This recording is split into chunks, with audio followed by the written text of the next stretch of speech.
कोल्हापुरात सगळ्यात आधी 1918च्या दरम्यान श्री छत्रपती शाहू महाराजांनी एकाच आदेशात महार वतनदारी संपवली. कारण वतनदारी म्हणलं तर डोळ्यापुढे काहीतरी मोठं असं दृश्य येतं, पण त्याच पुढे जर महार शब्द लागला तर त्या कामाचं संपूर्ण स्वरूप बदलतं. महार वतनात तुम्हाला जमीन मिळाली तर ती मिळाली जायची सेवेच्या बदल्यात. आणि सेवा काय तर मेलेल्या जनावरांचं कातडं काढणं, मृतदेह उचलणं, राखणदारी करणं. सेवा संपली की वतन संपलं. अत्यंत हीन दर्जाची वागणूक देणारी आणि गुलामीच्या चौकटीत अडकवून ठेवणारी ही महार वतनदारी शाहू महाराजांनी एकाच आदेशात संपवली. छत्रपतींच्या याच क्रांतिकारी निर्णयाचं कौतुक डॉक्टर बाबासाहेब आंबेडकरांनी आपल्या मूकनायक या वृत्तपत्रात 1920ला केला होता. सामाजिक लोकशाहीचं खरं रूप कोणी जाणलं असेल तर ते छत्रपती श्री शाहू महाराजांनी, असं ते या आपल्या लेखात म्हणतात. पण हीच हीन दर्जाची वागणूक देणारी आणि गुलामीच्या चौकटीत खिळवून ठेवणारी महार वतनदारी कायद्याअंतर्गत नष्ट करण्यासाठी डॉक्टर बाबासाहेब आंबेडकरांना तब्बल 20 वर्ष लागली. 17 सप्टेंबर 1937ला डॉक्टर बाबासाहेब आंबेडकरांनी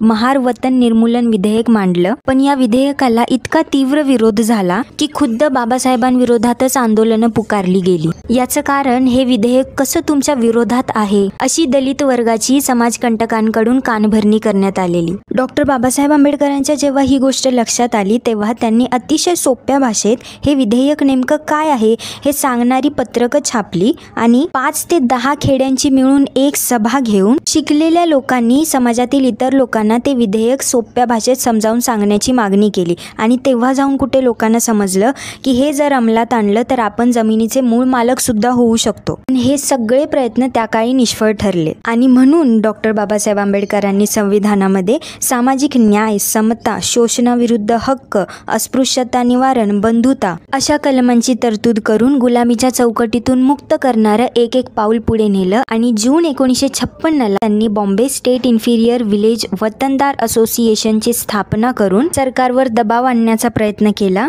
आणि या प्रयत्नांना 1958 मध्ये यश येऊन हा कायदा अंमलात आला. माणसाला आत्मसन्मानाने जगायला शिकवणारे आणि गुलामगिरीच्या बेडीतून मुक्त करणारे श्री छत्रपती शाहू महाराज आणि डॉक्टर बाबासाहेब आंबेडकर यांच्या दूरदृष्टीला त्रिवार वंदन. हा व्हिडिओ तुम्हाला कसा वाटला मला कमेंटमध्ये जरूर कळवा. आणि शाहू फुले आंबेडकरांना समजून घेण्यासाठी चॅनलला नक्की सबस्क्राईब करा.